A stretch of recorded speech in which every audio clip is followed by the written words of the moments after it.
You don't understand. You don't understand. I'm going to pass the savings on to you. That's the plan. I'm going to pass the savings on to you. Hello. How are you? Happy Sunday. Welcome to another week of 31 days of Halloween. I have been a busy little beaver. Busy little beaver. You know what's funny about this year? In past years, I have tried so hard to keep up my quota, and somehow, while seemingly, even busier than before, we've reached the quota. We've made it to 31 movies. That's right. I watched 11 movies this week, and 2 of them weren't even horror movies. Sorry, I watched 13 movies this week. 2 of them were not horror movies. I don't know how this is happening because it's like I'm not even trying. I'm really not trying. In past years, I'm always like, oh man, gotta keep up with the thing. This year, I don't know. It's happening whether I want it to or not. And fine, whatever. Great. I'm glad for it to be going down and working and whatnot. No, it's it's been a good watch. I'll tell you one thing that I've noticed. The movies. Oh, Jesus Christ. Okay, we're on live. Okay. Just want to make sure that was working. Sorry. I'll tell you one thing that I've noticed. What have I noticed? Sorry, I can't think. Literally can't think in my head because I'm doing too many things at once right now. One thing that I've noticed. Wow, this is really not a good stream because I'm just not talking. Why am I not saying anything? Jeff, open your mouth and speak. You're supposed to be talking about horror movies. Why are you saying these things out loud? Okay. I've been very busy. I've been captioning my new documentary that's going to be live on this channel very, very soon. I have a new documentary. It's called Kuyashi Ganzo, Blood Visions and Chaos Magic. And it's about the quest to make micro-budget films. Why does this not feels off center? No, it is. It's fine. You got to get in. Got to do. Maybe I feel green right now. Maybe that's what it is. I feel like not. All right, whatever. Let's start the show over right now. Ready? We're starting the show over. Guys, pretend like the show didn't start yet. Ready? 1, 2, 3. Okay, and welcome to the show. It's been a while to do it. Let's just launch into it. Okay. So my first watch after our last show was The Guyver, directed by Steve Wang, who I've never heard of, and someone who I've heard of and greatly admire, Screamin' Mad George. So this is as far as I know, this is the only movie that Screamin' Mad George ever directed in any kind of capacity. The Guyver's pedigree is incredible. It's got Screamin' Mad George special effects. It's got direction by Screamin' Mad George, who's from the punk band The Mad, from the late 70s punk scene back in the day. He used to play like Max's Kansas City, did all sorts of crazy, we've talked about it on the channel, does crazy special effects on stage, like really gory, really interesting singles. They put out Fried Egg, The Eyeball, I Hate Music, good stuff. And then eventually he went to SVA, got into special effects.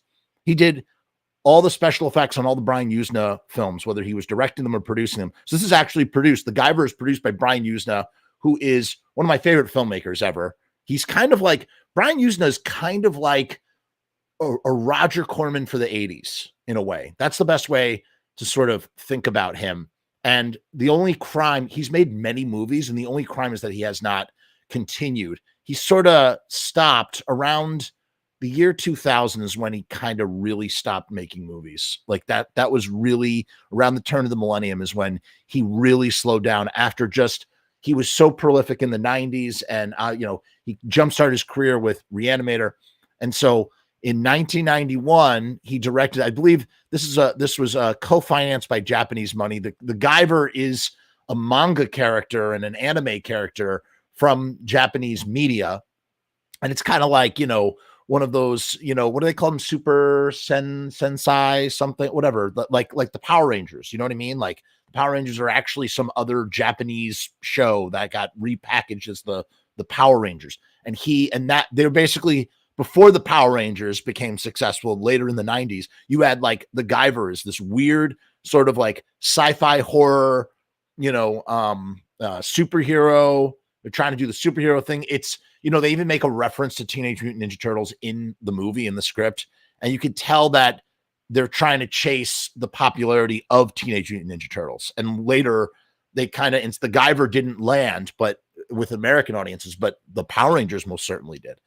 I wouldn't say that. Yeah, I guess the Power Rangers kind of fit in with, Teenage Mutant Ninja Turtles. And then they had other variations of that. There was the Superhuman Samurais. I don't know, the Superhuman Samurai Cyber Squad. There were the Beetleborgs, and there was like Beverly Hills Tattooed Titan Teenagers or something, like a lot of really weird, like crime fighting superhero ensemble shows featuring teens.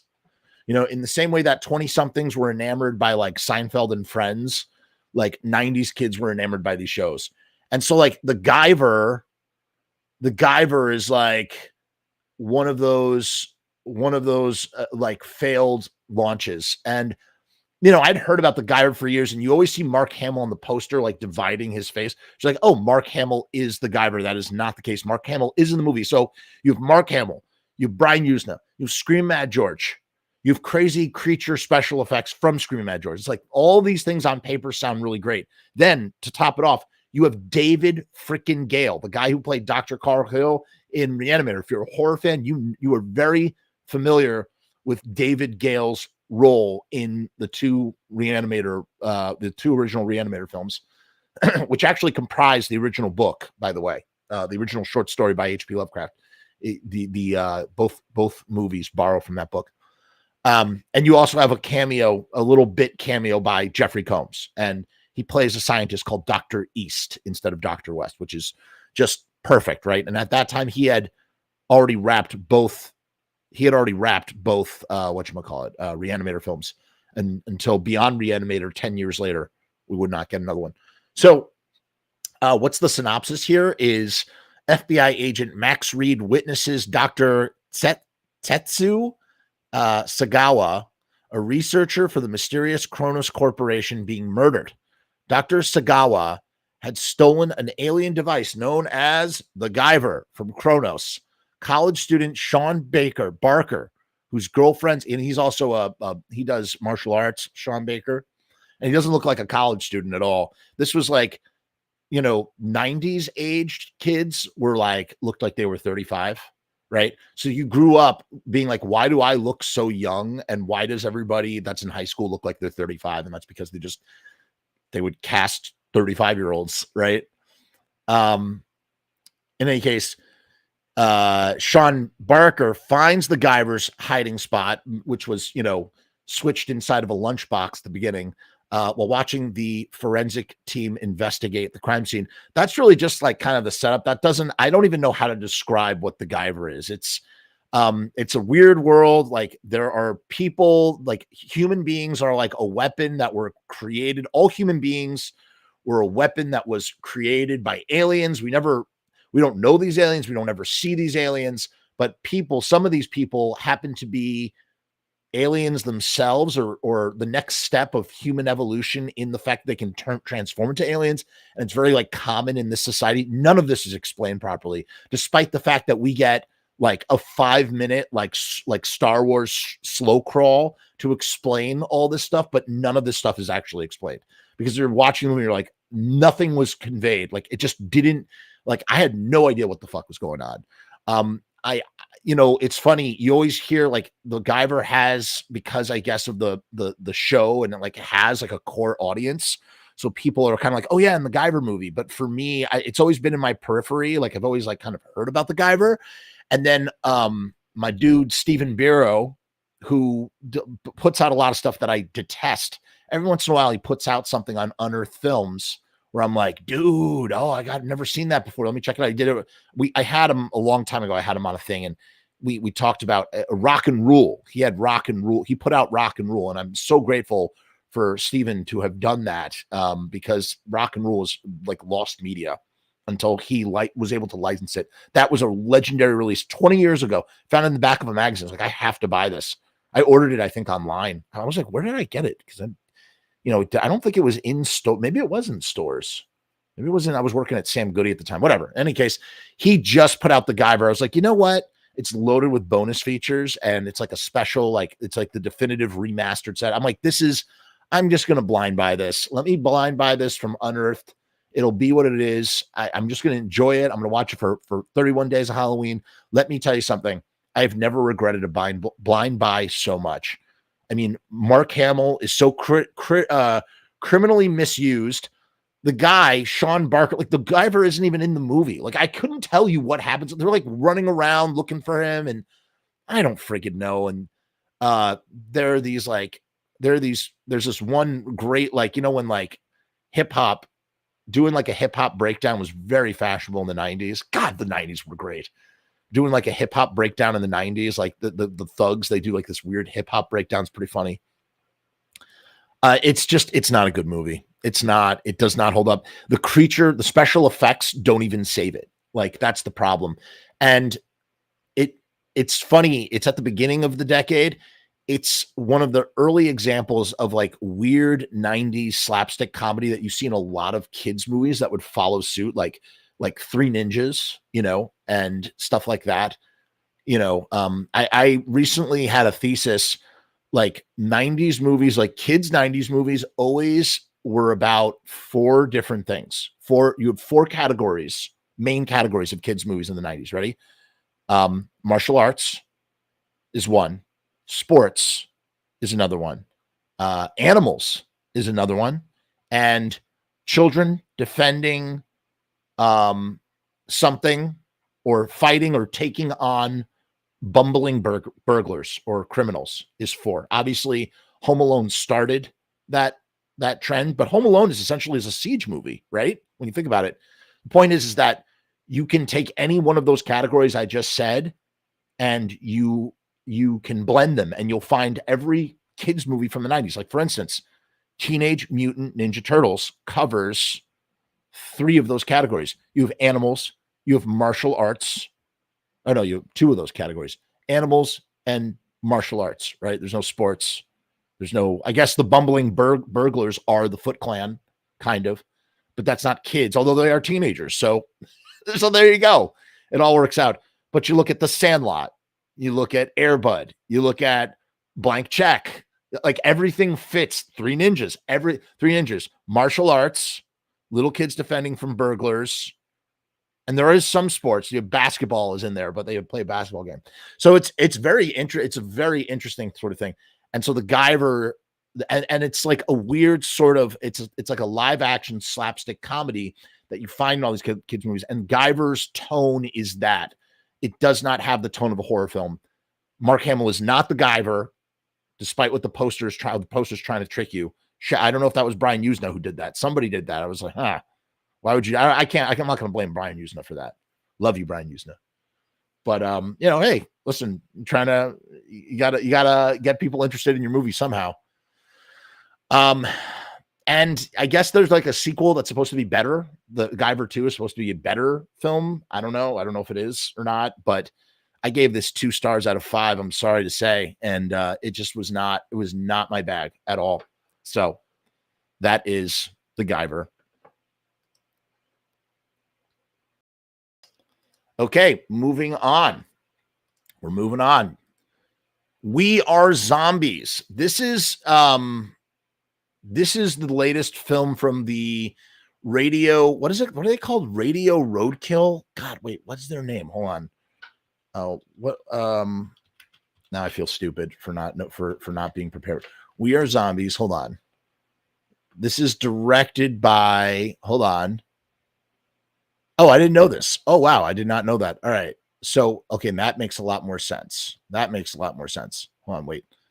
Does it say who what's the name? They're like a radio star Roadkill or something. What the hell is the name of their crew?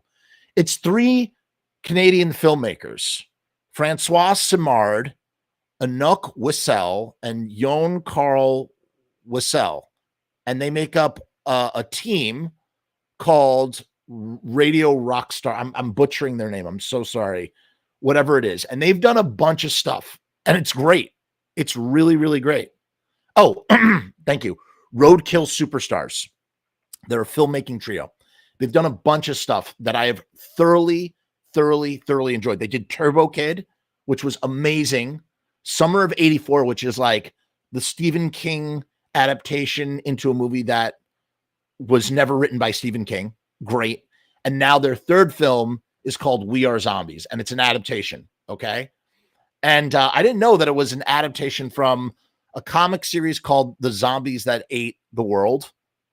I was not well aware. And I'll tell you, I am sorry to say the movie does a very poor job of sort of explaining the world building that you need for something like that. The synopsis is: in the city infested with the living impaired, aka non-cannibal zombies, three slackers after easy money must fight small-time crooks and an evil megacorporation to save their kidnapped grandma. So there's a megacorporation that sort of they're basically repo men for zombies, and they're called the living impaired. And you know what this movie really reminded me of? Actually, there was a mockumentary from 2007 that has always stayed with me that is the same premise, and I don't know if it predates The Zombies That Ate the World. Let me see. The Zombies That Ate the World started in February 2004, so that's interesting. So it's very possible, because that movie American Zombie, that is the mockumentary I'm talking about, that came out in 2007. So it's very possible that they were inspired instead by The Zombies Who Ate the World. It's a French comic book. In a world where humans have to live with the living dead, a new job opportunity is born: zombie catchers. They don't explain that very well at all. So Carl and his sister Maggie and their friend Freddie embrace this career in hopes of making easy money. The job isn't that simple. Not only are zombies dead bodies walking, but they also have a terrible sense and an awful sense of humor. As a matter of fact, zombies just don't care about anything. That's not really well. I mean, zombies have like roles in society, which is kind of like what happens in American Zombie as well. Though I think American Zombie handles the same subject matter in a much better way. As a matter of fact, zombies just don't care about anything since their lives are left behind them, and they have eternity to enjoy. Carl and his team end up attaching all sorts of freaks. So it takes place in 2064. That also is not really very well communicated. Apparently, George Romero and Toby Hooper thought it was a great comic book, but I don't know. Yeah, this just didn't work for me, man. Again, these guys are 2 for 3 in my book. Like, Turbo Kid is awesome, and Summer of '84, great. And then this just didn't, it's interesting too. I wonder, this is their first time they're borrowing from source material. So maybe translation just didn't work that well for me. I'm sorry to say. And I love this filmmaking team, and I think they're great. And I'll be there to see whatever they do next. I'm rooting for them. This did not click with me at all. And maybe it was because I was spoiled by American Zombie. And I was just thinking the whole time in my life was like, actually, this just reminds me of American Zombie. And here, it's interesting. I'm actually going to go to the popular reviews, because I think some people say some of the zombies were creative and the blood special effects were fun, but this film wasn't my type of humor. And the plot was really boring. I mean, it just didn't work, man. It just didn't work. Somebody said it was a complete mess. It's not a very engaging film for a film that has zombies. And listen, in this day and age, I just started this new Filipino movie that I'll probably be reviewing called Outside, that's on Netflix. And I'm watching it, I'm just kind of going, man, I think zombies have been done so. The only way to really do zombies is to you have to return to the fundamentals of what made Night of the Living Dead or Dawn of the Dead so great. You need to go back to that. You need to go back to the human relationships amongst the zombies. That's what makes a zombie movie really work. And this isn't even, I wouldn't call this exactly, it's not exactly a zombie movie. It's not about, zombie movies tend to be about disaster and survival, whereas this movie just has zombies in it. It's different. It's a different sort of world. It's apples and oranges. And so, yeah, I just it did not work for me. It may work for you. I watched it on Tubi. Again, love Roadkill Superstars. Cheers to you. I saw both of your other films. I went to the theater to see Summer of '84. I really do. I like your work. This just didn't work for me. I'm sorry to say. But it seems to be the case. The rating here, the user rating is at a 2.8. But hey, listen, everybody rates my movies like shit, so it's like on Letterboxd, so it doesn't. And I don't think my movies are shit. So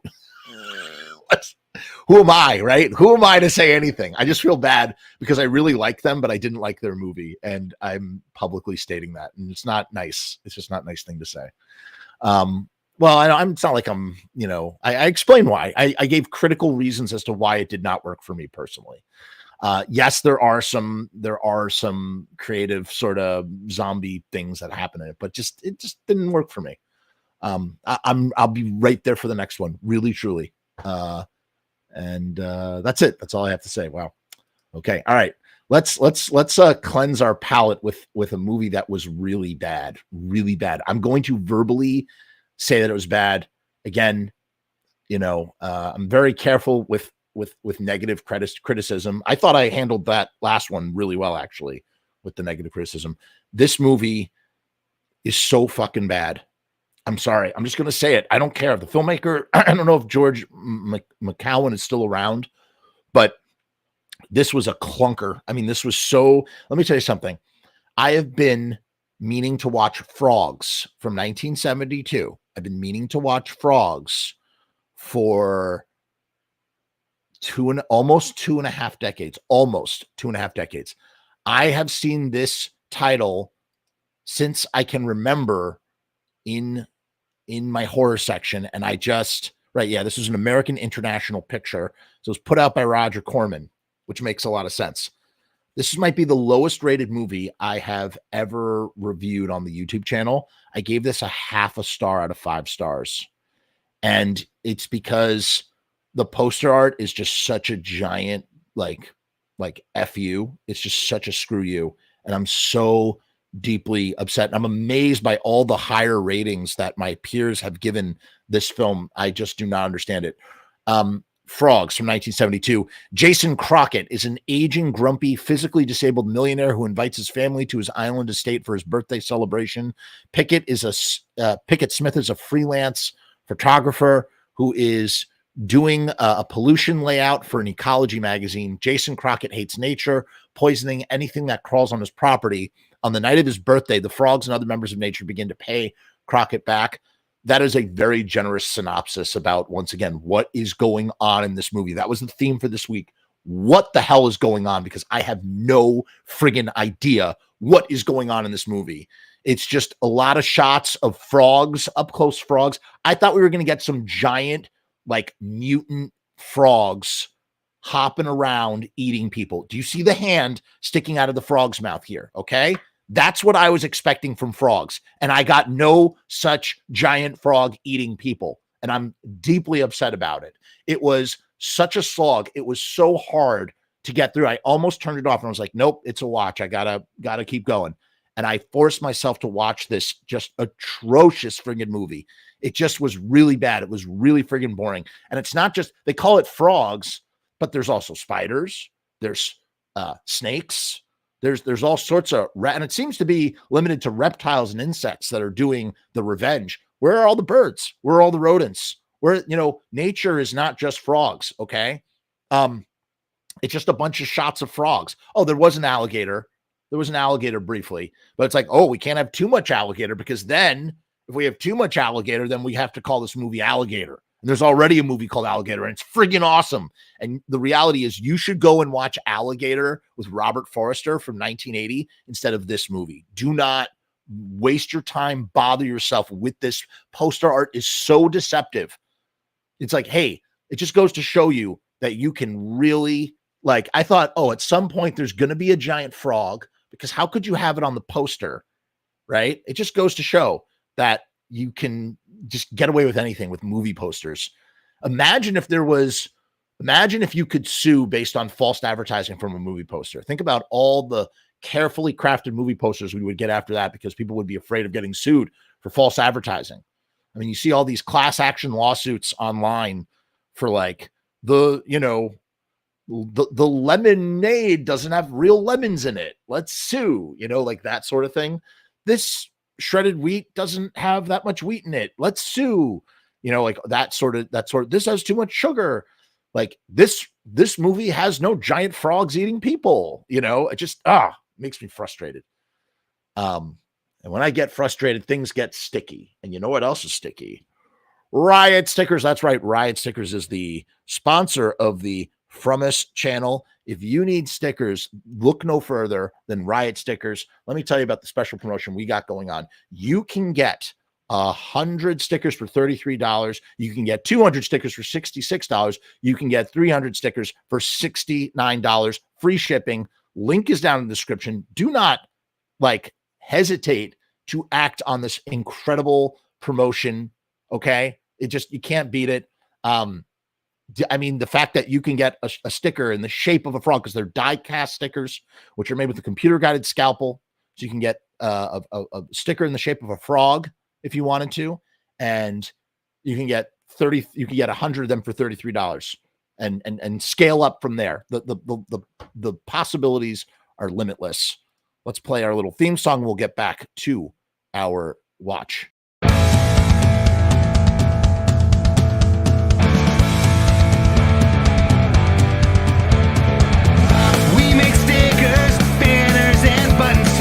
Posters and promo cards, there's nothing we can't print for you. From stage backdrops to bass drum heads, we can print on shirts, we can print on hats, we can print on pants. Cheap prices and high quality, quick turnaround times and free shipping. We also offer free artwork support, great customer service, and so much more.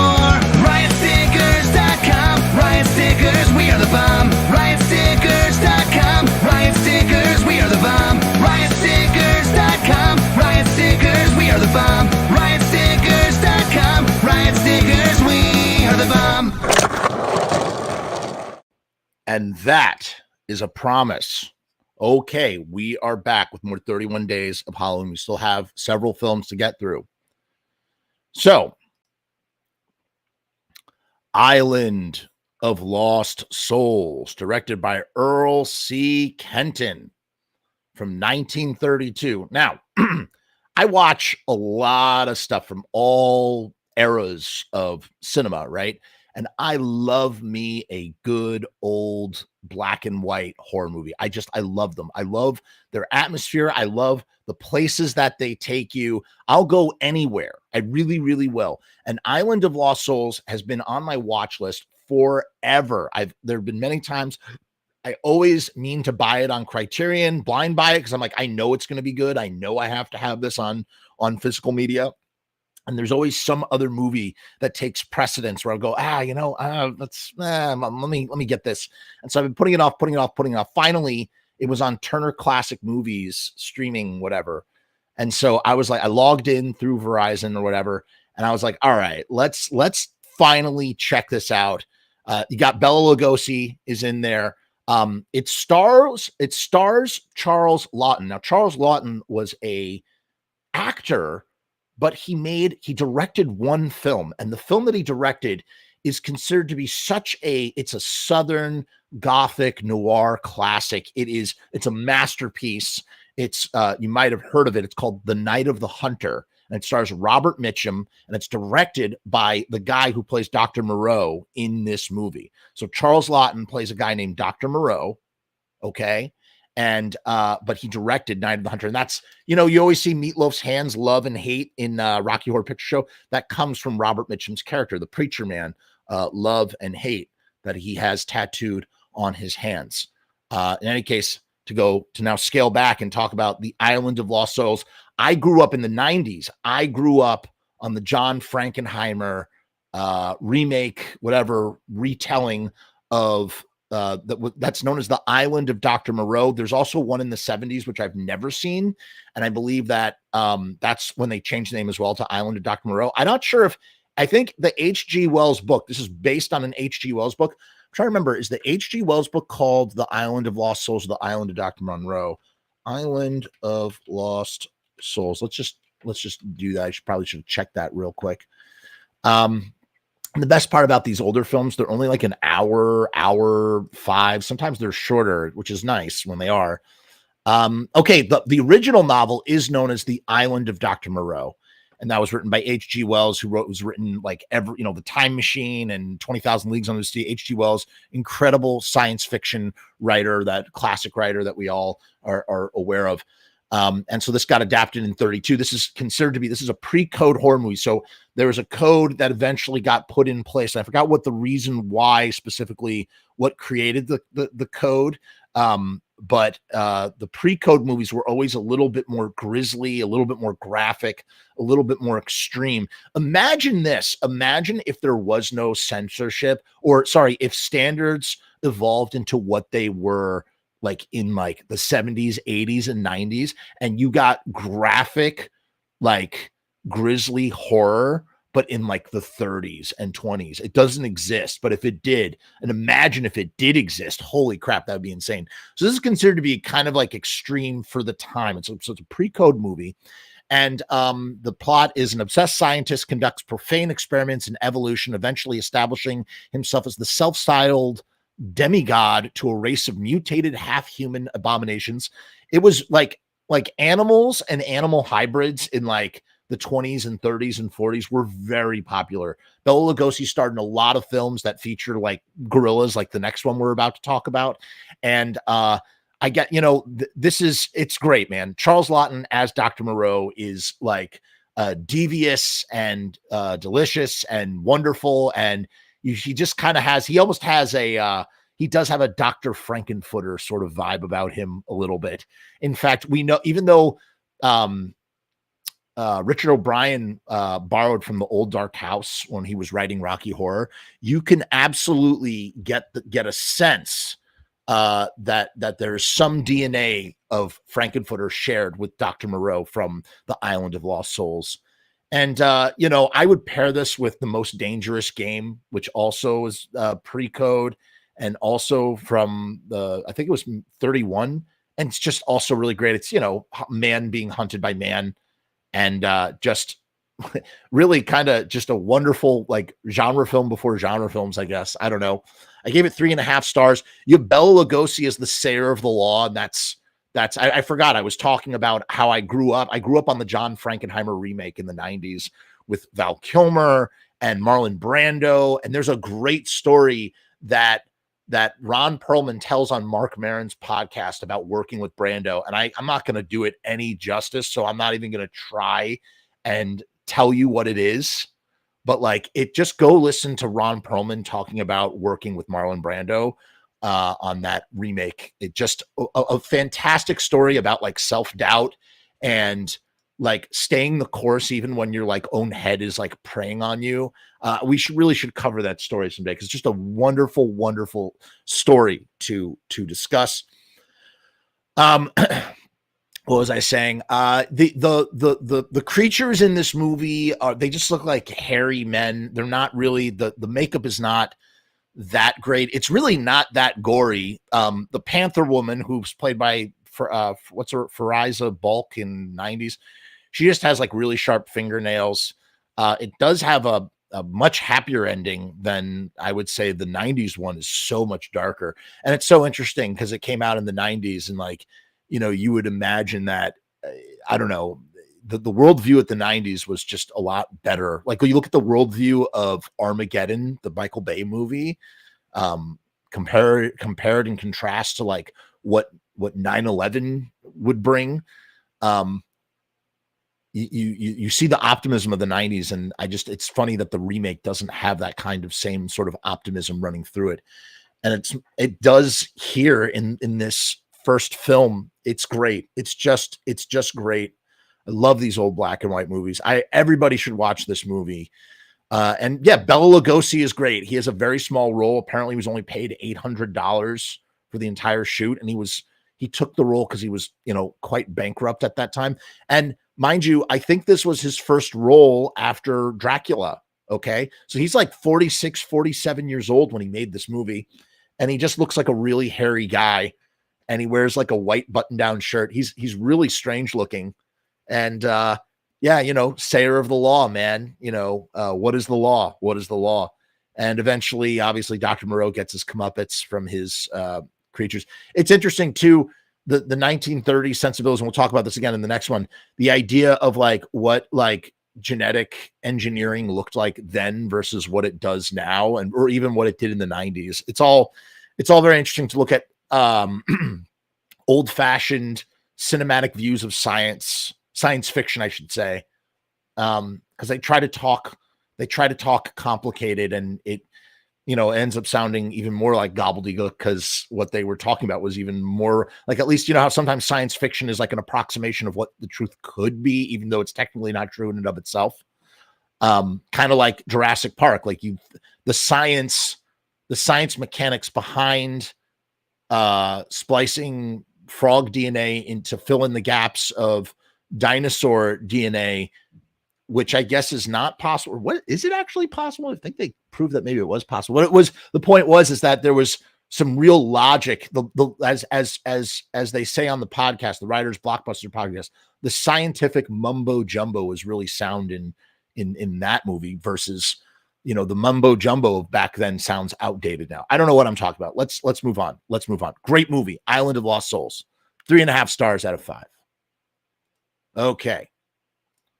For my next film, another film from 1932 starring Bela Lugosi. Actually, this might be his first film after Dracula, Murders in the Rue Morgue, directed by Robert Florey. I gave this one 3.5 stars as well. The synopsis: in 19th century Paris, a maniac abducts young women and injects them with ape blood in an attempt to prove ape-human kinship, but constantly meets failure as the abducted women die.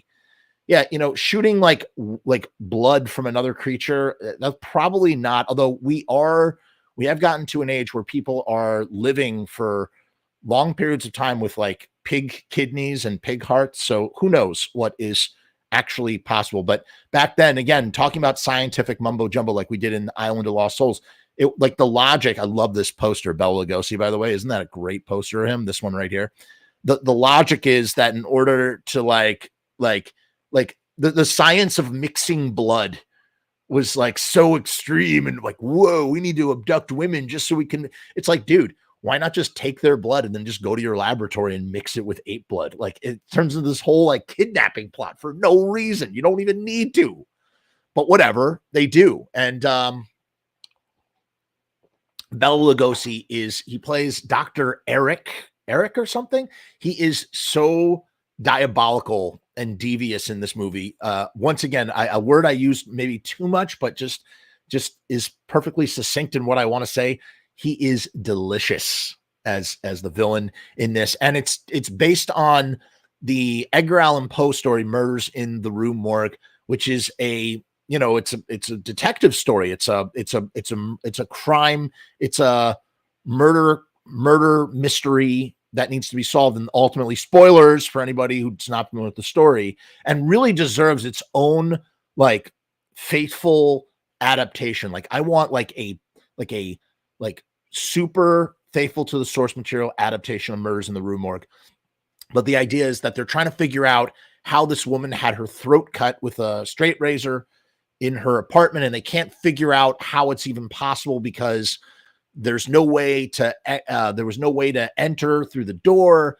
The language they heard, that they're trying to determine if it was Italian or German or whatever. No one can figure out what the language was.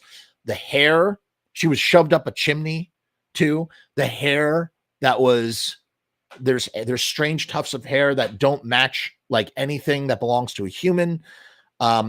Basically, a detective determines, guy determines that it was no man or woman that could have done this, and it was in fact an orangutan.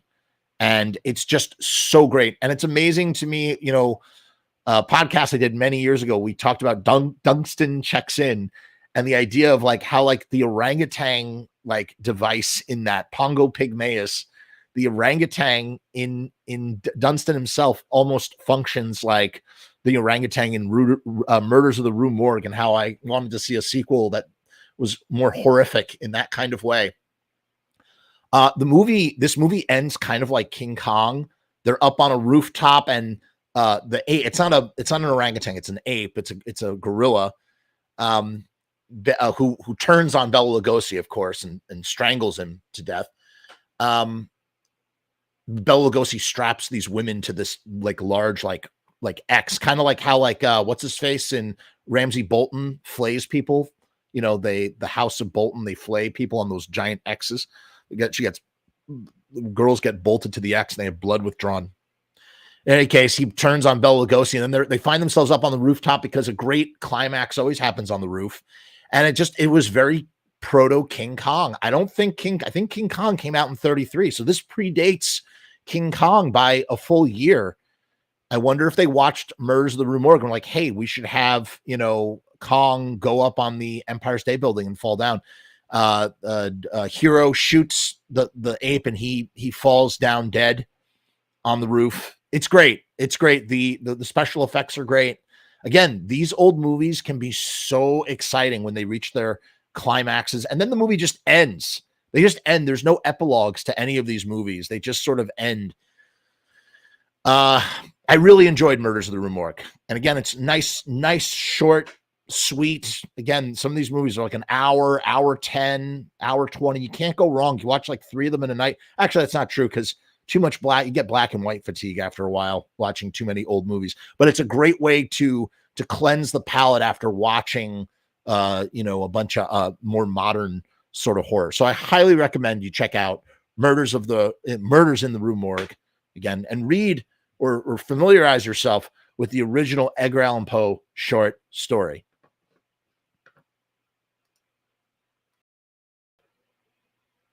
Okay. Again, so I'm ashamed to say that I've had a lot more revisits. Actually, revisit isn't something to be ashamed of, but I've had a lot more rewatches and revisits than I anticipated. I wanted to watch a lot of new stuff, and I'll be honest with you, I just found like myself not really in the mood to watch new stuff. I wanted to gravitate towards things that I hadn't seen in a long time, or things that I knew. It was just easier that way. Case in point, Chud 2, Bud the Chud, directed by David Irving from 1989. This Chud's for you. A military experiment to create a race of super warriors goes awry as legions of murderous zombies are unleashed upon a suburban neighborhood. All right, so we got to clarify a few things here. What is a Chud?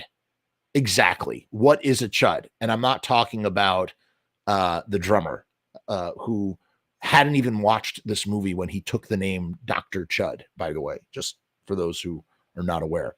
Whatever. I'm sorry. I'm talking out of the side of my neck right now. So what is a Chud? Because in the original Chud, a Chud is like a mutated, sewer dwelling homeless person that has been bathed in toxic waste that's being covered up. It's like an environmental disaster movie that takes place in the bowels of New York City. And they're basically, what is a Chud? A Chud is a cannibalistic humanoid underground dweller. So in this sequel, that is not what a Chud is at all, like at all. And I had a lot of revelations rewatching Chud 2, Bud the Chud. And when I was younger, I'd see the title of this in my horror section and always be like, Bud the Chud. Like, what does that mean, Bud the Chud?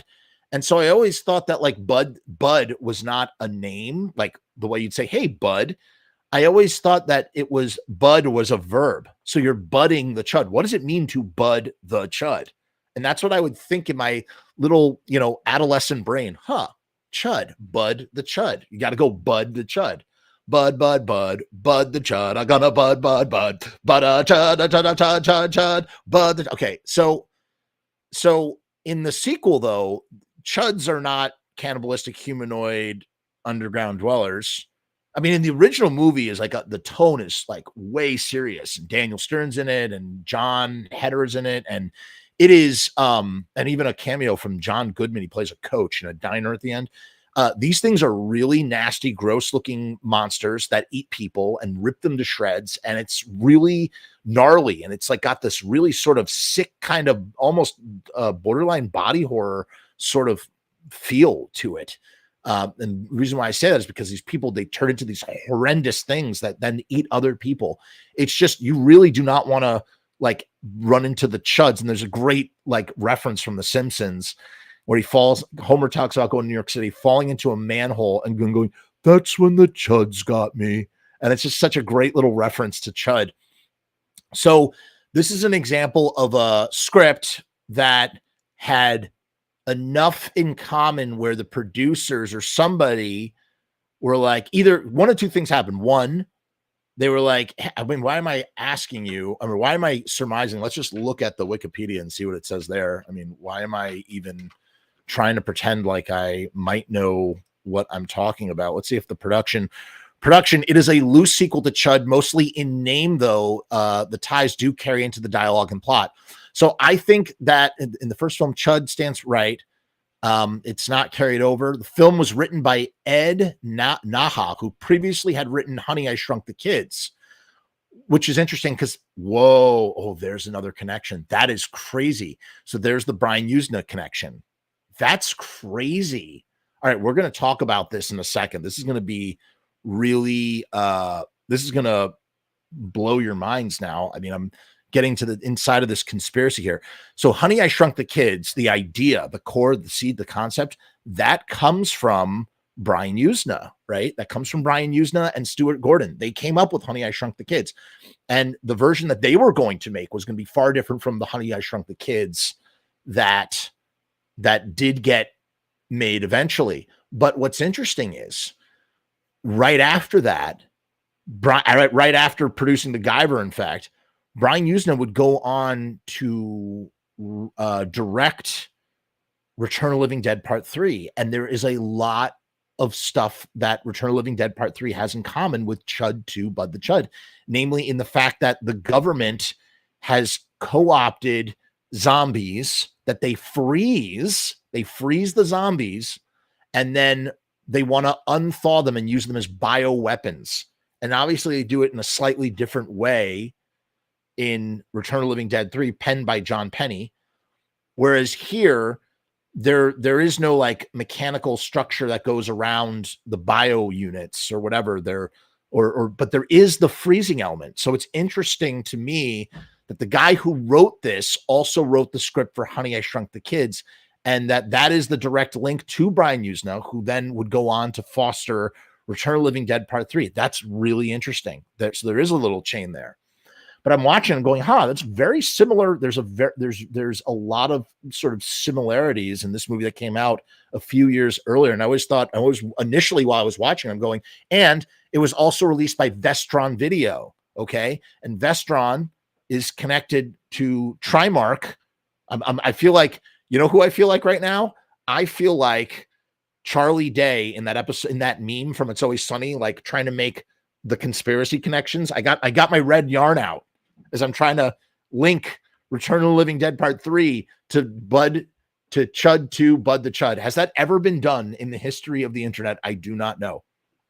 In any case, this movie is, and then the other thing that it says here, this is interesting. So director David Irving shot 3 versions, one highlighting the comedy, one emphasizing the horror, and a less gory version for TV, and would decide on the balance of horror to comedy during editing. So what's amazing to me is like, it's crazy to me this movie is even rated R. Like this movie should be rated PG-13. There, you don't see any gore every time. In fact, I wonder if any other version of this movie did not survive, and that all we have is the made for TV version, because all these chuds do is they bite people, and all you hear, it sounds like someone's biting into an apple, and then they turn into chuds almost instantaneously. And it just spreads, and there's no rules to the chuds. Like you can knock a chud's head off and then reattach it. and they can kind of talk, but they're zombies that they have their memories, but sometimes they like to talk. They have mouths full of teeth. At the center stage of this movie is one of my favorite character actors of all time for his performance in the movie that you can't see over there, Phantom of the Paradise. You have Garrett Graham. Okay, he plays Bud the Chud. And it's like one of the few movies that, I mean, Garrett Graham stars in this movie, right? And it's kind of like, how is it that like one of the few movies that features this incredible character actor who's just not in more stuff? He's also in TerrorVision. When he pops up, it's great. He's in Chopping Mall. It's just like a lot of like B genre films, but he's most known for playing Beef in Brian De Palma's Phantom of Paradise, for which he is just one of the greatest performances. Again, we've been talking a lot about Frankenfooter. Right up there, you would imagine that Beef is the person that Frankenfooter was always looking for in Rocky, that sort of thing. I got to meet Garrett Graham. I was very fortunate. I didn't talk to him about Bud the Chud, but I did get my picture taken with him. God bless Garrett Graham. And he's just criminally misused. He's criminally misdirected by David Irving in this movie. The slapstick is just so over the top. And it's funny. We haven't even touched on the fact, like, it's all sort of wrapped inside of a teenage, like, it's wrapped inside of like an attempt to do Ferris Bueller. So what they did was they took this zombie movie that originally, and here's the one last thing I didn't say, and this is why I'm curious about the Brian Usna connection. So this was originally supposed to be the third Return of the Living Dead film.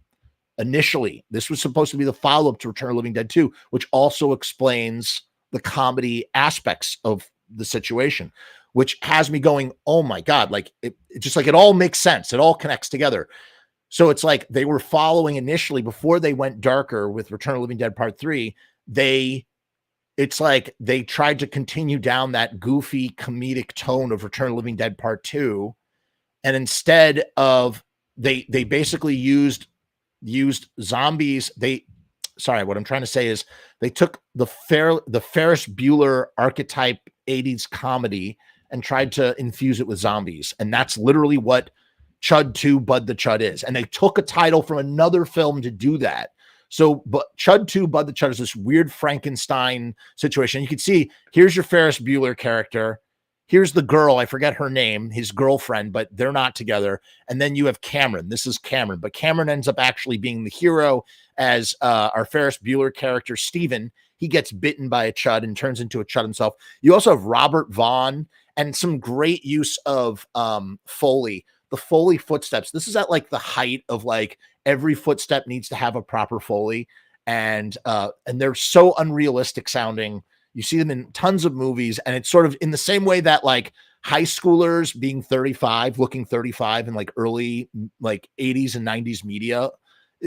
So too, or did we condition our ears to like hear every footfall to sound like a tap dance, like a tap routine on any kind of, pavement or wood or whatever. It's really fucking funny. And you'll see a lot of amateur filmmakers trying to sort of sound edit Foley footsteps based on that template from all the 80s movies that they would watch. In any case, Bud the Chud is really, really fun. It's really fun. It's such a goofy mess of a movie. You can't go wrong with Bud the Chud. And again, like the comedy and the Ferris Bueller of it all is actually really great. And I mean, you just think about some of the things they do. They steal a frozen body to replace another frozen body, and then there's like a Frankenstein element. They resurrect Bud and they bring him back to life. And I mean, even the scene at the beginning is mirrors Return of the Living Dead 3. Actually, now that I'm thinking of it, the Bud comes to life on the slab and bites the technician that's working with him. That's literally what happens at the beginning of Return of the Living Dead 3. So to sum up this incredibly messy, incoherent review conversation about Chud 2 Bud the Chud, if you've never seen it, watch it. I've already spoiled the movie. The way that they figure out too, it's funny, they use electricity to, just like in Return of the Living Dead 2, they use electricity to first you have to freeze and then electrocute the chuds in order to make them explode. And by the way, Robert Vaughn, one of the best examples of, he takes his 45 pistol and he shoots a car and the car literally explodes. And what's amazing about this is like, you could say, oh yeah, he's aiming for the gas tank like in every action movie, but it's like, I've just made me think in my head, I'm like, imagine if just like cars exploded from that kind of impact, like anywhere. Like it's just, he's like, oh, all I have to do is just dent the car somewhere and it's just going to explode. You know what I mean? I don't know. In any case, that's Bud Chew, Chud 2, Bud the Chud. All right, up next, another revisit of another sequel. We got The Return of Swamp Thing from 1989, directed by Jim Wynorski, who also directed Chopping Mall. We were just talking about Chopping Mall. I gave it 3.5 stars and a heart because, man, I grew up on Swamp Thing. I love Swamp Thing. It's funny. I remember Swamp Thing feeling and looking the makeup looking so realistic when I was a kid, and watching it now and just being like, "Whoa, look how friggin' beefy and chunky. He's very chunky. Swamp Thing is chunky as fuck in this movie, man." Heather Locklear is gorgeous. She's so charming as the female protagonist. She's just got such a, she really glides in this movie. Talk about, I actually think Bud 2 or Chud 2 and The Return of Swamp Thing would make a really great back-to-back double feature. The Swamp Thing returns to battle the evil Dr. Arcane, who has a new science lab full of creatures transformed by genetic mutation, and chooses Heather Locklear as his new object of affection. So Heather Locklear plays the stepdaughter of Dr. Arcane, and who's played by Luis Jordan, who I believe he's in the first Swamp Thing movie as well, directed by Wes Craven. I've always preferred The Return of Swamp Thing to Wes Craven's Swamp Thing. I just think it's a better movie. I know people like that first Swamp Thing. I just don't like the Swamp Thing makeup. The Swamp Thing makeup in Return of Swamp Thing closely resembles how he looked in the TV show, right? And it's funny that you watch the lovemaking scene in this movie, and when I watched it when I was a kid, I was just like, oh, so he fornicates by just biting this weird plant. But it didn't occur to me watching this as a kid. I hadn't seen this since I was a kid. It didn't occur to me that they were hallucinating, because Swamp Thing doesn't have a wang, and the only way that they could bone is if they have to basically have a shared hallucination meditation in order to bone, and that's how it works. So basically they both bite this plant, and then they can do it. You got some great monsters. I love the little kids. They're kind of like Rosencrantz and Gilderstein of Swamp Thing. They're like these fun, or like the R2D2 C3PO of the situation, and I love them. They're trying to get a picture of Swamp Thing. They're so cute. The weird, I don't even know what you would call it, the monster, uncategorizable monster at the beginning is so grotesque and really effective and holds up. You just have some guys in the woods with Uzis hunting for Swamp Thing. Like, that is like all classic Swamp Thing. Hold on, excuse me for one moment.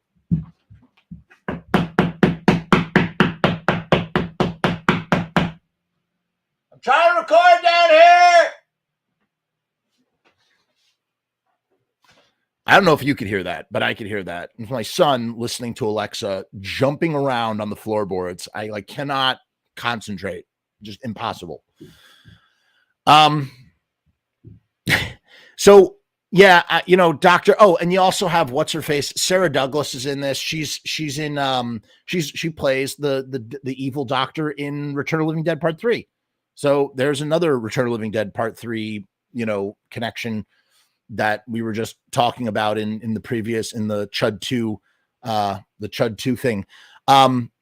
Yeah, she plays like an evil doctor that turns good. You got a lot of basic 80s like archetypes in this, guys riding around in Jeeps with Uzis, throwing grenades. Swamp Thing gets blown up, and then he kind of reconstitutes in like a sewer pipe, and then basically infiltrates the Arcane laboratory house, plantation, mansion, whatever, through the bathtub. It's really great. Far superior to him regrowing his arm in Wes Craven's film, sorry to say. Yeah, even though he looks chunky, the Swamp Thing's makeup still looks great. I remember seeing a making of featurette when I was younger that it took hours and hours and hours to apply the Swamp Thing makeup. I don't know why we haven't gotten more Swamp Thing movies.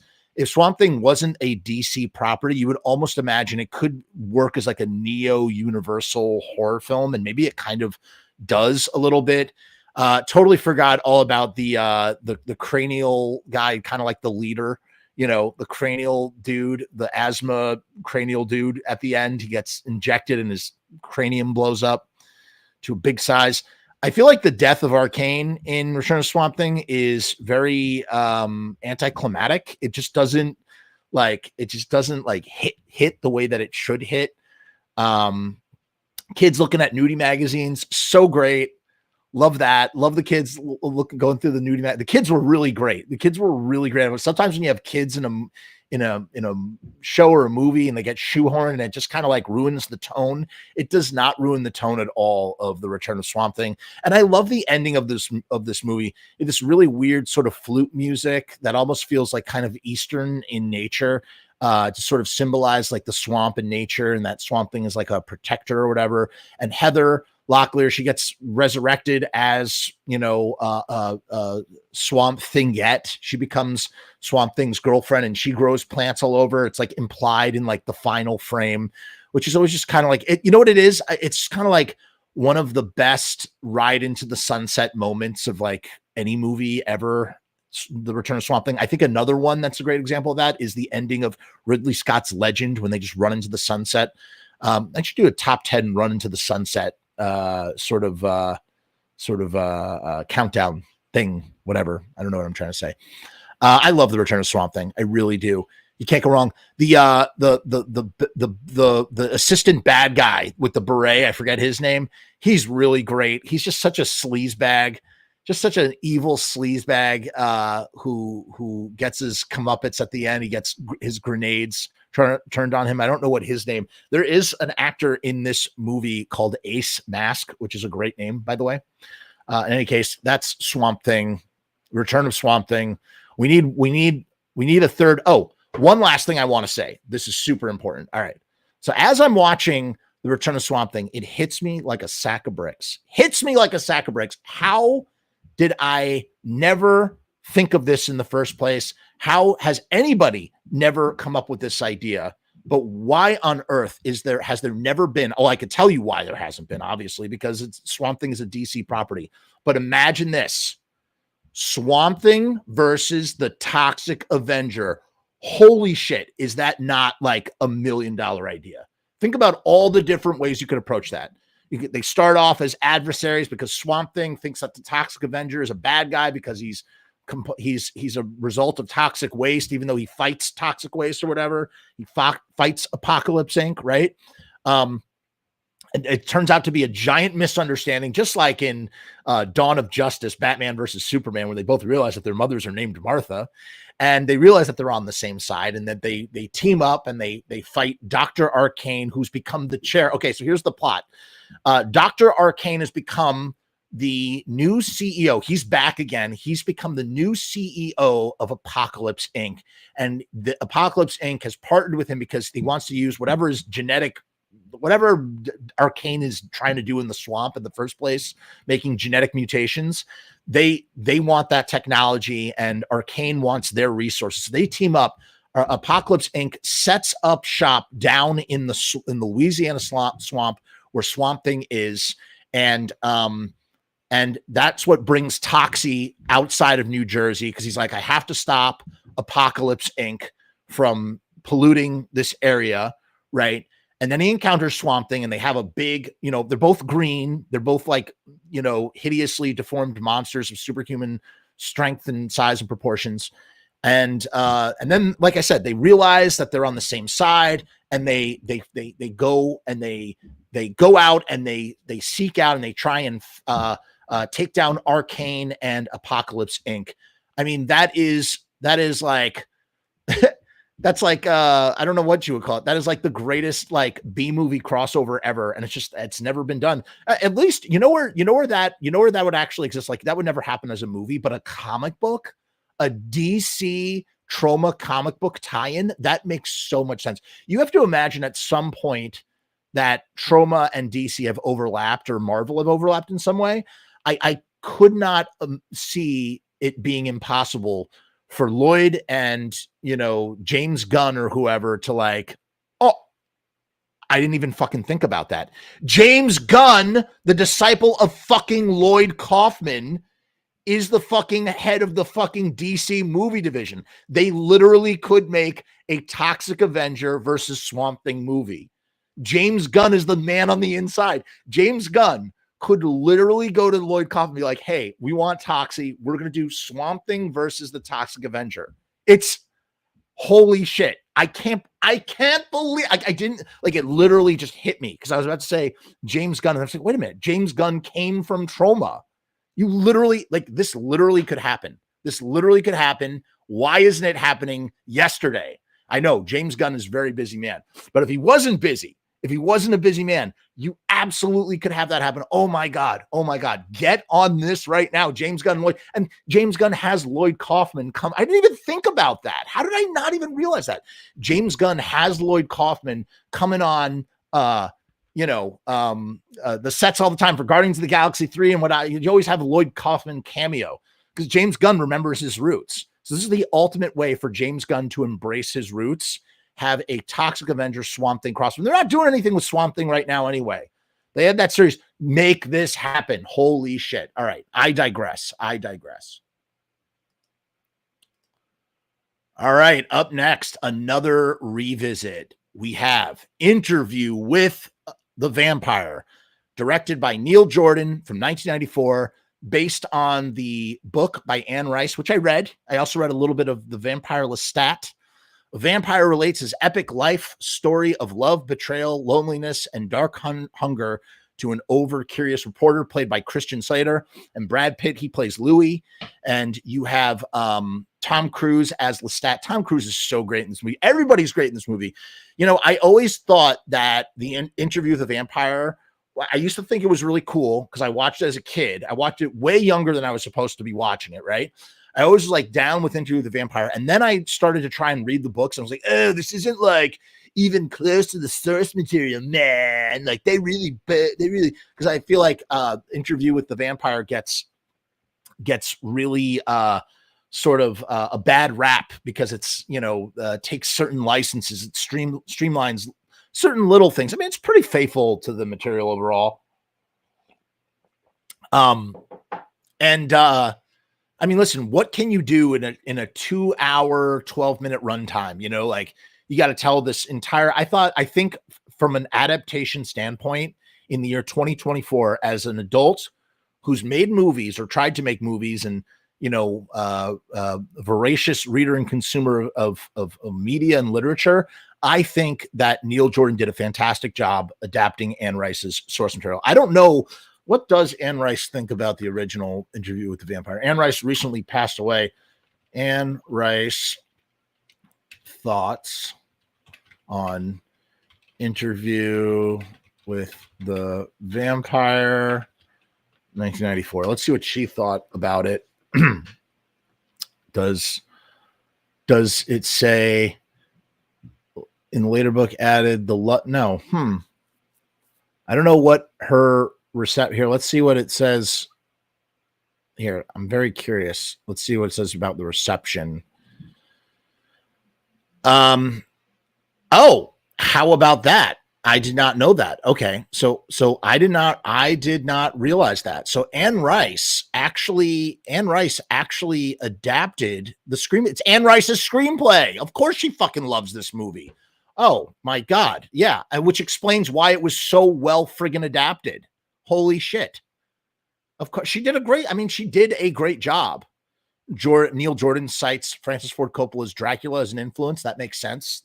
That's a great 1-2 punch. FFC's Dracula with Interview with the Vampire. That's a great double feature right there. It's 4 hours of your time. But okay, so she adapted it herself. How about that? Oh no, she was unsatisfied with Cruise. That's what I remember, because I remember hearing she was unsatisfied with something. She didn't like Cruise. she wanted Brad Pitt to play Lestat and she wanted Cruise to play Louis, which never would have worked at all. And they were right not to listen to her. Eventually that changed. Now, here's one thing I do want to touch on. I'm glad I have this up. So I never realized as a kid, I did not understand the homoerotic queerness. There's a lot of queerness in Interview with the Vampire. Vampires in general, vampires, you live a long fucking time. You get tired of eating hamburger, if you know what I mean. And you're ready to try some hot dog, if you know what I mean. Vampires are, they're kind of like, they don't, I feel like vampire sexuality is very fluid, right? In general, in a lot of different media. And obviously we're talking about fictional characters that are not real.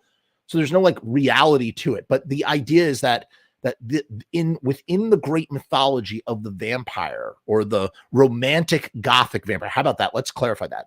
The romantic gothic vampires, their sexuality is a lot more fluid. It's always been that way. And Anne Rice, when writing Interview with the Vampire, had injected and put that at the forefront, the idea that the reality is that Louis and Lestat are lovers, man. Of course they're lovers. But as a child, I had no idea. I didn't understand that at all. Not even in the books. Like, I just didn't, none of that made sense to me. I was like, they're not friggin' it couldn't, my brain could not comprehend that notion. Watching it now and seeing the subtext that is both there subtly and also left out, it's so subversive. And the reason why is because the 90s, mainstream movie going audiences in the 90s were incredibly homophobic. They were. And I've talked about this at Wit's End with Batman Forever. Gay director highlights the gay subtext and injects theatricality that shouldn't constitute as being gay at all. The idea of like the architecture of Roman breastplates having nipples on them, getting misconstrued as trying to make Batman gay and being rejected by mainstream, Hollywood going audiences, as well as the comic book fandom. It was just homophobia, man. And Anne Rice's Interview with the Vampire also fell victim to this same sort of situation, right?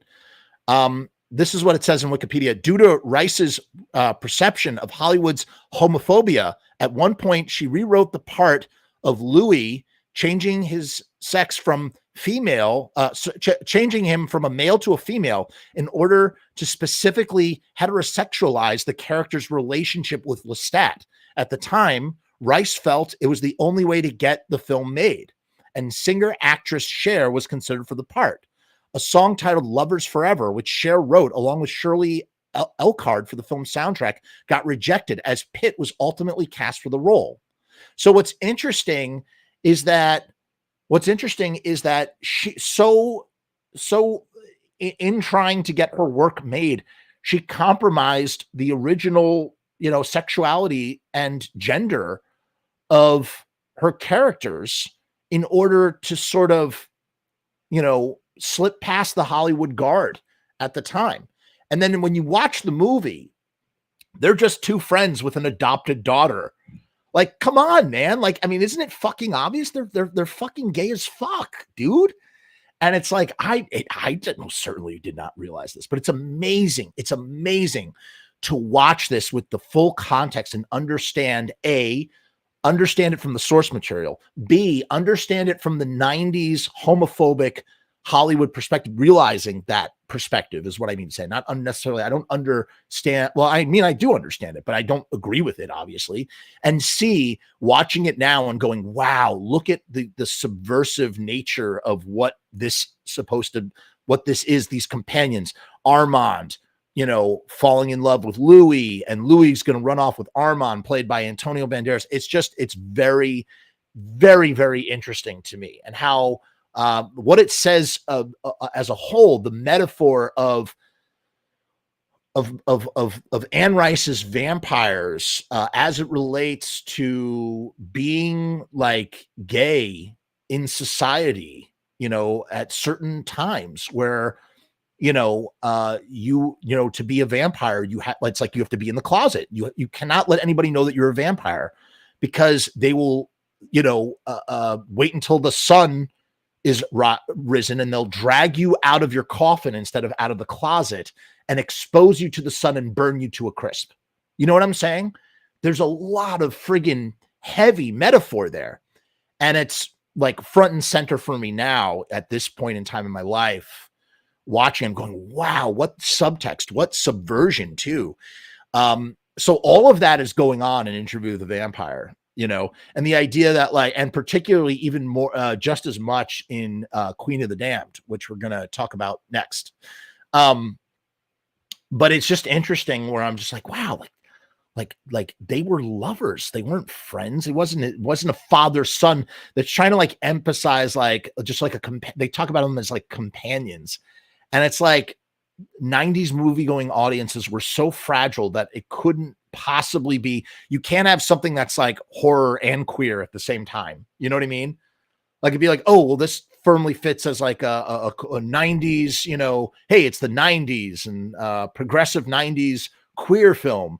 Or, oh, this is a horror. Like you can't, somehow it couldn't be both things. Maybe because it was like a major Hollywood, like, hey, we're going to put, I don't know, is this the role that broke Brad Pitt? Is this the role that made Brad Pitt a superstar? I don't remember. I don't know what was the movie that made Brad Pitt ultimately. This might have been it, actually. This was 1994. This might have launched Brad Pitt. Let me see. What did he star in? He first gained recognition as a cowboy in Thelma and Louise, obviously. And then A River Runs Through It, but that didn't launch him. That's a great movie, by the way. That didn't explode him. Then he did Legends of the Fall. I think Legends of the Fall, An Interview with the Vampire, and then Seven. Those three movies really exploded Brad Pitt in the 90s, right? Which is interesting. And it's kind of interesting. Like Brad Pitt really has sort of gone from and he also did 12 Monkeys too, right? In fact, apparently Living in Oblivion, the making a movie, the obnoxious actor in that movie is supposed to be Brad Pitt, allegedly, apparently. I don't know. In any case, yeah, it's really interesting to sort of watch. If you haven't seen Interview with the Vampire in a long time, and maybe you're just not as in touch with some of these things as me, I don't know. There's a lot of like, I watch a lot of like media today and I'm like, oh my God, like I see the queer subtext in something. A great example would be Carl Winslow. There's a ton of queer subtext in Carl Winslow. He is absolutely, in my opinion, Carl Winslow is a closet queen, especially in that first season. And you can write all sorts of scenarios that sort of fit around what we see on the sitcom. That is sort of like what is happening underneath. You know, I don't know, Interview with the Vampire is another one of those movies. It's a great film. I've always like, you know, appreciated it. Again, I turned my nose up at it in later on when I had seen when I read from the books and been like, it's not very, and then I just sort of fell out of it altogether. I was like, that's not, I don't know. That's just not, you know what it was actually. Then I had seen Interview with the Vampire before I had seen From Dusk Till Dawn, right? From Dusk Till Dawn changed. And isn't that interesting too? When you look at the vampire, like compare and contrast the vampires of From Dusk Till Dawn and the vampires in Interview with the Vampire, and also contrast how sexuality in the 90s is being portrayed from those two points of view. That is absolutely worth its own discussion at another point in time. All right, we must move on. Well, since we were revisiting Interview with the Vampire, and I hadn't seen Queen of the Damned since, I don't know, probably since like 2005 or so. I don't know when I last watched it. It's been a long time. Had to follow up with Queen of the Damned. So after Interview with the Vampire came out, I don't know if they ever tried to get the Vampire Lestat made, but they were trying to follow up the Interview with the Vampire, which was a huge success for years. And by that time, Tom Cruise had moved on.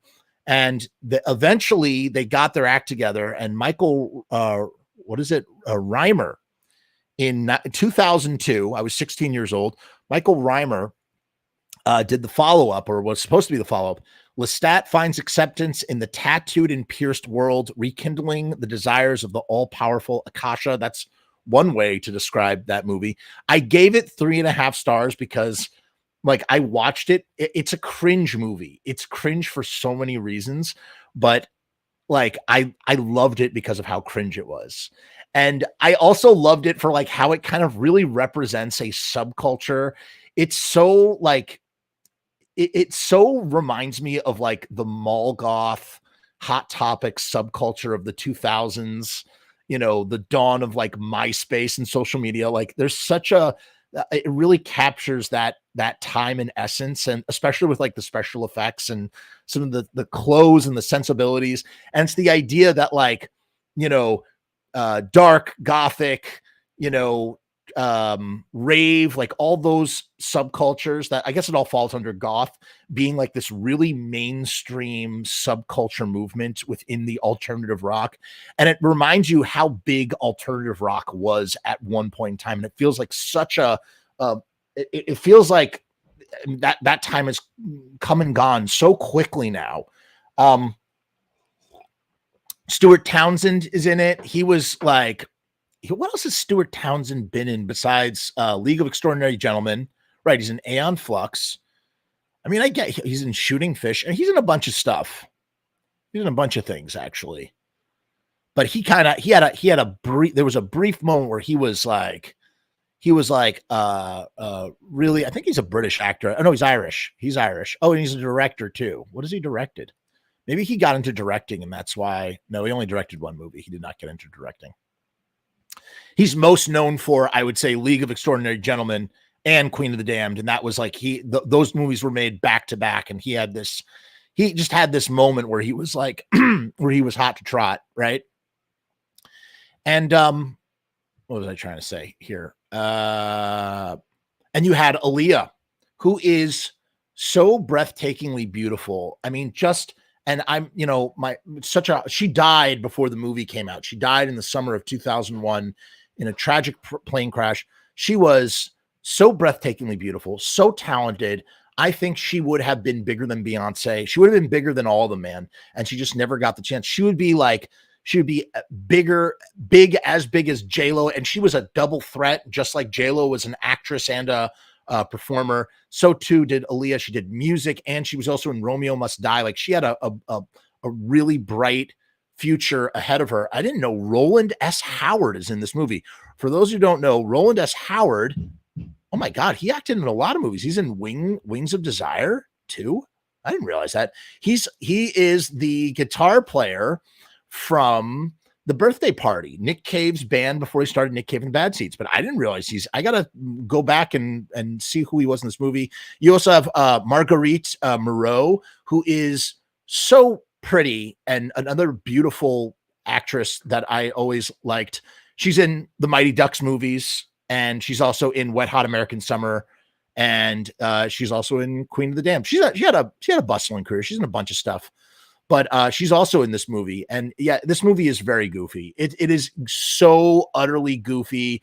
It does not age well, but it is a guilty pleasure cringe watch for sure. And so basically what happens is this movie sort of combines elements from the Vampire Lestat and the third book, Queen of the Damned. So Akasha, played by Aaliyah, she's the mother of all vampires. Okay. And she's the first vampire. She fuses with an ancient demon and becomes a vampire, and she gives birth to all the vampires. Lestat's maker is actually an alchemist named Magnus. I remember this from reading the book, The Vampire Lestat. They skip all that. They cut all that out, and instead it's Marius, another ancient vampire that's sort of the assistant disciple of Akasha, becomes his maker. Louis is not in the movie at all, or if he is, maybe Bruce Spence is in the movie, which I didn't realize. And also you have Vincent Perez, who plays Ash in The Crow City of Angels. He plays Marius in this movie. In fact, let's see if anybody comes up as you have David Tabbelt. He's in a bunch of Pandora is in it. So all these are from the books. You have Armand. Oh, so Armand is it? Armand was recast. How about that? Vampire guitarist. Okay, so Roland S. Howard is in the band. That's who he's in the band for the Vampire Lestat. That's interesting. So Armand is in this movie, but he's such a secondary character. Like they don't even like mention him by name really. That's so interesting. Yeah, Jonathan Davis, the guy from Korn, he has like a cameo as a scalper, which I totally like recognize. I was like, why are they making so much emphasis on this scalper? What was funny, the funniest part of this movie of all is the idea like how like where music was at the time, that you could be that big as a musician and not have ever performed a concert, because the Vampire Lestat is set to perform his first concert ever in this movie. And he ends up, he's basically, vampires are supposed to be, secretive, as we just talked about. And he's basically coming out as a vampire to the world, and it's making all the other vampires angry. And so, it's actually the plot structure, like the premise is actually a really great premise. The idea of a vampire becoming a rock star and coming out to the world and making all the other vampires angry about it, and writing about his life that he's lived, his ancient life. That's actually really fucking cool, right? In this case, it's the sound of a new metal band that makes Lestat rise from his slumber, and he basically takes over as their lead singer. Okay. And they get international success without ever having played a concert, just from album sales. And he gets groupies every night, and he eats the groupies. I mean, it's just like, there's so much there for like a much better movie than what Queen of the Damned actually turns out to be. And the problem is that they're shoehorning two different ideas. Then of course his music wakes up Akasha, and she takes him on as her new king. And when he drinks her blood, he can walk in the sun, and all the other vampires that take on Akasha at the end. And it's very goofy, but it is really, really, it's fun. And there's just too much going on. It's a mess. The other element that's really interesting is the idea that they could hold a concert in Death Valley, and that the crowd would be that big for such a niche, even like new metal, goth, whatever the hell it's supposed to be. I don't know. It's very goofy, but I love it. I do love it. I love it because it is so goofy. The production here, actually, it says, as the rights to the novels would revert to Anne Rice at the end of 2000, initial story meetings to adapt one or both of the remaining Vampire Chronicles began. So they had the rights to the first 3 books. So they basically decided, hey, let's fuse these 2 books into one movie to save money and to retain the rights for a little bit longer, because the Vampire Lestat was considered too broad and episodic for a 2-hour feature film. So the initial beginnings of the Vampire Lestat get turned into, because his mother and his lover, Nicholas, are both left out of the movie entirely, right? So the second half of this movie, or most of the movie, is really just the Queen of the Damned, with a little bit of Vampire Lestat at the beginning. The key factor is that the entire vampire contract terminates in the year 2000. All the properties revert to me at that time, unless production commences. Before then, I don't think it's possible for Warner Brothers to develop anything in the amount of time. They have not been receptive to me or to my ideas at all. So Anne Rice was not happy. And she eventually, I felt snubbed and hurt to have not been bothered and have not bothered to approach them since. So Anne Rice thought that the Queen of the Damned was a doomed project. It was an interesting idea, like the Queen of the Vampires and the first vampire, and like that vampire, she drinks blood, and she can emoliate vampires at like a turn of a hat. The vampire super powered effects, like super speed, none of it works. None of it aged well. I don't know. So it's funny how Aaliyah, she ends up kind of being like a James Dean, except James Dean made 3 movies. Aaliyah only made 2, and this was one of them. And so for that reason, it's great, because Aaliyah is great. Aaliyah's performance is great, and they kind of make her voice a little bit more demonish, which is great. Man, it's good. It's good. Like, what can I say? It is good.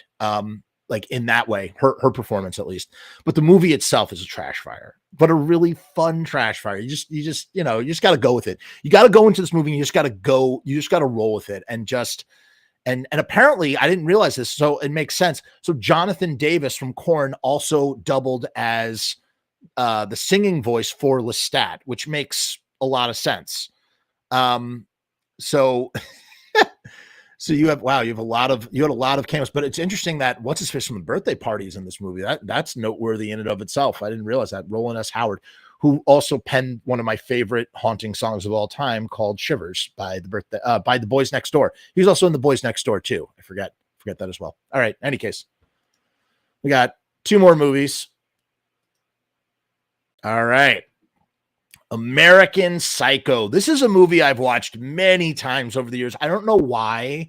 I've never fully, truly understood American Psycho. I just never have. Like, I've read the book. The book is nasty. It is a nasty book written by, what's his face? He also did Less Than Zero and The Rules of Attraction. All 3 got turned into movies.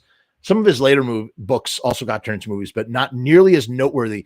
His 3 films that are considered to be his 3 books that got turned into iconic films with their own cult followings: Less Than Zero, which came out right after the book was written, followed by American Psycho and The Rules of Attraction, one right after the other. In fact, Roger Avery directed The Rules of Attraction, and American Psycho is directed. What the hell is his name? Why am I blanking on the guy's name? Fucking guy, the author. I'm gonna feel like such an idiot when I pull up his name here it is.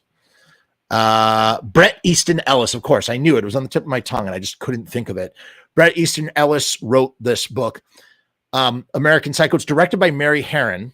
Mary Harron is from like the punk scene in the late 70s of New York City. And so it was very interesting. One of the very interesting sort of things about this movie is that it was directed by a woman. And I think that's kind of what they were kind of using that. Let's see what else. Yeah, she did I Shot Andy Warhol. Oh, I didn't realize she directed Dollyland. I have that in my queue. But she's most known for doing American Psycho. And it kind of really, the misogyny in American Psycho, both the book and the movie, it's almost like an attempt to inoculate the misogyny that's present in the story by like, we're going to tackle this misogyny in a sensationalized kind of way. And it, because we have a woman and a woman's sensibilities, which makes sense. If you're going to have someone direct American Psycho, it should be a woman, I think, to tackle it. And they're remaking it right now. The guy who remade Suspiria in 2018, which I was not too fond of, is remaking American Psycho. They tried to do an FX TV series that never amounted to anything. And they did make a sequel called American Psycho 2 that stars Mila Kunis as one of Patrick Bateman's victims. That came out in 2004. It was a direct-to-video sequel. You've seen the box with her holding the scythe on the cover. And she's one of his surviving victims and then goes on. So it was kind of linked to Patrick Bateman. Patrick Bateman is the brother of Sean Bateman in Bret Easton Ellis's books in Rules of Attraction. So the main character of the Rules of Attraction is actually the brother of Patrick Bateman. Patrick Bateman, 27-year-old, wealthy New York investment banker, executive, who hides his alternative psychopathic ego from his coworkers and friends as he escalates deeper into his illogical, gratuitous fantasies. It's a great movie. It's a fantastic movie. It's a masterful movie, even though I don't understand it. I think the movie is a lot better than the book because the material was taken and shaped by Mary, who used her sensibilities as a woman from a woman's perspective to really sort of better like contextualize who and what Patrick Bateman is. And by the end of the movie, Patrick Bateman is like this sniveling, cowering, sad, scared, confused man that, you know, the core of any toxic male, you know. And the setting is 1987 New York, you know, the elite financial society of New York that, you know, runs the city and can act with impunity. And, you know, there's a lot of like, so I've had like a weird relationship with this movie. When I first watched it, I watched it because, it was like, you know, when I was young, it was like, look at this extreme fucked up movie. Look how fucked up it is. He's running down the hall with, I love it. What an image. Christian Bale naked, wearing white tennis shoes with a chainsaw, which is not in the book, by the way. And by far it's the best image. It's literally the best image that represents American Psycho, like creating like the modern, using that image. Mary Harron kind of turned Patrick Bateman into a lower level sort of iconic, cemented him in the pop culture of slashers in that kind of way, right? Patrick Bateman is a sort of a euphemism that people, what are you, Patrick Bateman? Like the same way that you would say Leatherface, which Patrick Bateman idolizes on the TV when, one of the many videotapes that he has to return, when he's, he watches Korn, and he watches horror movies, right? Which makes sense. And so on this last watch, and then I got to tell you, I'm going to do a separate video because I found a Reddit theory that really, I think, really encapsulates what's happening in American Psycho, or at least I want to believe, because the bottom line is the movie, in the book, everything that Patrick does is supposed to be real, like 100%. And you watch his mind unravel, and everything that happens in the book really does happen. But in the movie, they kind of are doing almost like a Fight Club-esque. You're not sure what is real and what is not real. Like the idea, not that it's not Fight Club-esque because Tyler Durden, that's a whole different thing. But the idea that he's imagining it all, which is such a cliche. It would be a cliche if he was imagining it all, right? And so I've always gone back and forth, and it's left the movie kind of like, the legacy of the movie for me in my life has always been kind of bittersweet, because I'm like, is it imagined? Is it real? What is real and what is not? Is some stuff real and is some stuff not? And on this last watching, I decided for myself as a viewer, before reading this Reddit theory, which I'm going to do in a separate video, as I mentioned, I decided that things are real up to a certain point, and then they become not real and imagined by Patrick Bateman. So a lot of the stuff that happens in Patrick Bateman's life is a delusion. Like the blood in the wine and the cranberry juice in the sheets is supposed to potentially be blood that he can't get out when he goes to the cleaners. But like, what if it actually is cranberry juice? What if it is his imagination? It actually makes the story richer if he's imagining it, even if that ends up being a cliche, because it's such it was a dream the whole time. Oh, he was imagining it the whole time. It's such a cop-out in so many instances. But because that really keys into a line that his lawyer says in the very last part of the book, where he says Patrick Bateman is such a spineless nothing that would never be capable to do any of these sort of things. And I always thought in my head, it was like, that's the real Patrick Bateman. And so this inner world, this toxic alpha male, that construct of Patrick Bateman, is just him taking things from his mundane life and just trying to, elevate them in his, and his delusions get more and more insane. So when he writes meat and bone in the crossword puzzle, that is Patrick Bateman writing meat and bone in the crossword puzzle. Then you see the blonde that he takes home. It says a smash cut.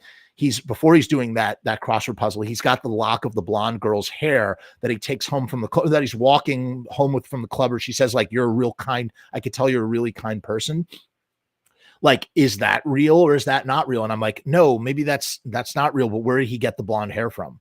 And then it's like, does he kill Paul Allen? Does he actually kill Paul Allen? And I don't, in this watch, I'm going, no, that would be imagined. So whenever, like, the point is that when I'm watching this movie, I'm going, whenever the envelope gets pushed too far, that's when it becomes imaginary. So like, there are certain things, like him putting a nail gun up to Chloe Spenning's head, probably real. And here was a real epiphany. I never realized, like, the social status of the business card scene is like one of the best scenes in any movie. You could cut the tension with a knife. You feel the anxiety pouring off of Patrick as they're comparing the business cards. It's just such a brilliant scene. So is the scene where he finds out that Carruthers is gay and attracted to him. Also a great scene. But one of the things that's eluded me in this movie, that I've watched this movie many times over the years, like, a handful of times over the years. Every once in a while, I just revisit it, hoping to glean something new that I haven't seen. It's just so well done. It's a great example of voiceover being used so masterfully, right? But one thing that I never noticed was the thing about reservations. I never understood until this viewing the social status of getting reservations. I understood the emptiness and the social standing of going to fine restaurants, but watching this movie this time made me realize how important it was for Status to be able to get a reservation at Dorsia, and that Patrick Bateman couldn't get a reservation at Dorsia for the life of him. And that he even, he goes to so much as lie about it. He lies about it to Jean when she's really impressed, or somebody else, and she's really impressed that they went to Dorsia for a meal with Paul Allen or whatever. He lies to somebody about that. So he's like, Jean, do you want to go out with me? And let's go out and get dinner. And he says, pick wherever you want. And she says, Dorsia, after much pushing from Patrick. Patrick pretends to make a reservation for Dorsia. And we hear over the phone from the maitre d', he says, we don't have anything for 9. And Patrick goes, good, great. And hangs up the phone. And she goes, wait, you didn't give a name. And he goes, oh, they know me. But the reality is because she picked Dorsia and because Patrick can't actually get a reservation at Dorsia, Patrick in his mind is like, I now have to kill Jean. I have to kill her. So let's meet for drinks at my apartment before we go to Dorsia for dinner. But the reality is they were never going to go to Dorsia, and that Jean would have to die because the idea, the embarrassment, the humiliation, the fear of it getting out, or of it being brought to like his attention that he can't go to Dorsia because he can't get a reservation for his life for Dorsia. They even laugh at him previously when he tries to do it over the phone, so that he needs to kill her in order to do it. And so then he starts interviewing her. He's like, do you feel fulfilled in your life? Like all these questions, because he realizes how messy it's going to be to kill his own secretary. And like, he's like, he likes Jean. He doesn't want to hurt Jean. And that he's fighting the urge within inside of him to do so because of that embarrassment, because of that fear of that secret getting out.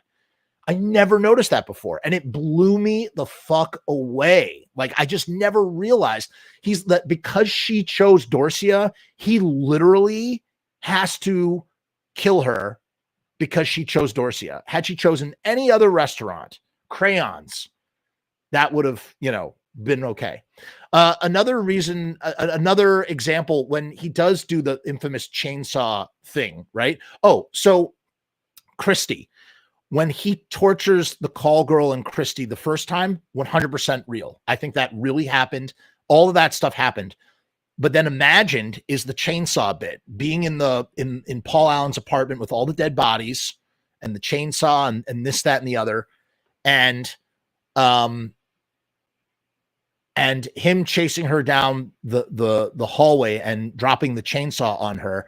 I think that was all part of it, or in this viewing, I should say, at least until I read this Reddit theory, I thought that was completely imaginary. Like that had to have been imagined, because it cuts to him coloring that scene on the counter, on the tabletop when he breaks up with Reese Witherspoon. So I was thinking, that is the break. So it's like Mary Harron is finding these moments where she breaks the fantasy and we go back into reality, and it's so subtle. It's so well done where you really just don't know what is real and what is not. To sort of give you a preview of what this Reddit theory was about that I read after I watched the movie, because I was really trying to figure out what's real and what's not. And I've since changed my mind having read this theory. And the theory basically states everything is real. Everything is real. And because Patrick is a rich, white, man living in New York City, that he can act with such impunity. And because of the lack of personability, like the fact that everything's empty in their world, everybody gets confused by everybody else because everybody looks the same and everybody does the same things, that in that space, like Patrick has committed all of this stuff and he could just simply get away with it. And that he's trapped in hell because he can get away with it. And that ultimately everything is nothing. And that's why at the end of the book, too, in the end of the book, there's that sign, no exit, which is from a very famous play, French play, I think, called No Exit, which is about the idea of hell just being trapped with other people, and there's like nothing is inherently wrong except that you're with people and you just like for all eternity, whatever. And I really want to explore that theory further. I'm not doing it justice right now, and I'm not going to do it justice at the end of this video. We have one more movie to cover, but I want to talk about it because it really blew my mind. I feel like this person really broke down the movie and really got to the meat of it, the core of what is happening in American Psycho. So we will tackle that another day. All right, final movie. We've reached the final friggin' movie. The final movie. Here we go. Boom. The Fly 2, baby. Hold on. I'm actually going to go because having Wikipedia has helped. I want to see let me see something. So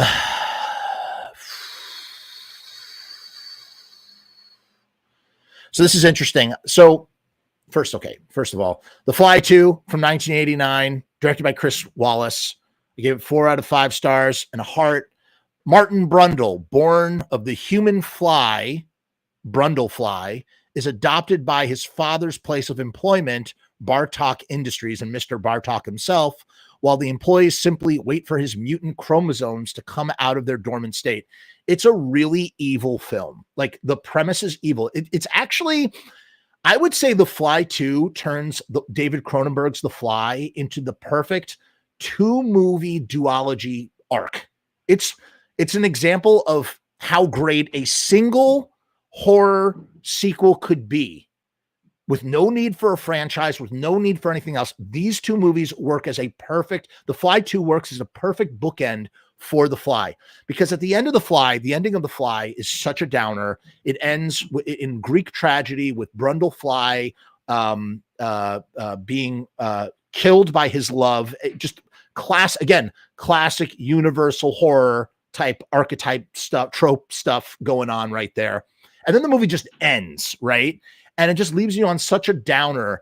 But The Fly 2, in the same way that like sometimes fathers who die far too young find redemption in their sons. It's kind of like the reverse of the sins of the father, the redemption of the son, right? That kind of thing. And that comes in the way of Eric Stoltz playing Martin Brundle.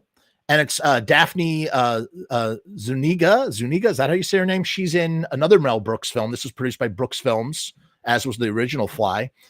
She's in Spaceballs. She plays the princess. She plays the Princess Leia character in Spaceballs. And John Getz, he comes back as Stathis for a great cameo. He's a half man playing a half man, literally. The idea, the half man trope is the character from the first film who has some experience in the situation and can provide a solution for the protagonist in solving the issue at hand. And he does his role perfectly. It is perfect. And who plays, Anton Bartok is played by Lee Richardson. He's just the perfect evil businessman who goes from being an adoptive father to literal father of Martin Brundle in a backwards kind of way. It was co-written, I believe, by Mick Garris.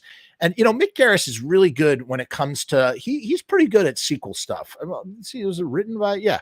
He was one of 4 writers. Frank Darabont also did some writing on The Fly too, and that makes a lot of sense because Frank Darabont is a great friggin' writer, man. Okay, Mick Garris did the story. He did the story, and he helped on the screenwriting as well. But he did the story initially, and it was produced by Mel Brooks. And it is a great sequel, man. It is a great sequel. It's really sad. Martin grows up. He has an accelerated aging. He thinks he has an aging disease. He accelerates. He has no idea that he's being injected with a placebo, and they're just literally waiting for him to mutate because they know he has dormant genes and that they're going to come out at some point, and they just want to see him mutate into the Fly so that he can be kept as a specimen. There is a really sad part of the story. He has a dog that's a test subject that gets put through the telepod and gets mutated into a monstrous dog. He gets reconstituted the wrong way, and he thinks the dog has died, but the dog hasn't died and it has been kept alive this whole time. It's really sad. And it kind of keys into the ending in the most just desserts, Tales from the Crypt kind of way for Mr. Bartok later on. He falls in love with Martin falls in love with what's her face, who played by Daphne, Beth. Falls in love with Beth, who works the night shift, and Martin doesn't sleep because he's got fly DNA and he can't sleep at night, and he's a genius just like his dad. And eventually Bartok's like, hey, work on your dad's telepods. And it's like a slow burn till we get to the fly part of things. But once the fly stuff kicks in, it's like this he's rapidly mutating into the fly. And it's a great example of the monster being the hero. It really is.